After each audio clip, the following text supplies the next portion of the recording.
সবাইকে শুভ সকাল। সবাই কেমন আছো? আশা করি অনেক ভালো আছো, আমিও ভালো আছি। তো আমার মেয়ে এখন চলে গেছে আঁকা ক্লাসে। ও আজকে আর শুভ সকাল বলতে পারিনি। তো কে কে চা খেতে ভালোবাসো চলে এসো চা খেতে। দেখো আমি চা খেতে বসে পড়েছি। তো কে কে চা খাবে চলে এসো। জানো তো তোমরা, আহ, একটা দাদাভাই আমাকে চায়ের কাপ গিফট করেছে। আগে মানে দেখেছি যে ফুল স্টার গিফট করে, কিন্তু দাদাভাই তো আমাকে চায়ের কাপ গিফট করেছে।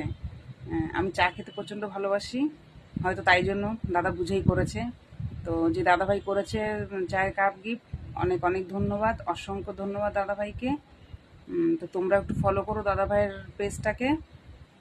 আর ফেসবুক টিমকে অসংখ্য ধন্যবাদ যে সবাই সবার পাশে থেকে এত সুন্দর সাপোর্ট দেওয়ার জন্য।